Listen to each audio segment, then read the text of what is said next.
Söylerim söylerim gönlüm hoş değil. Dağlar kış olmuş, yolcum üşümüş, nasıl edem ben?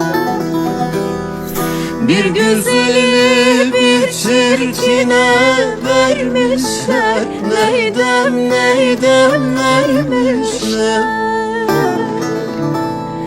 Baş yastığı kendisine eş değil. Dağlar kış olmuş, yolcum üşümüş, nasıl edem ben?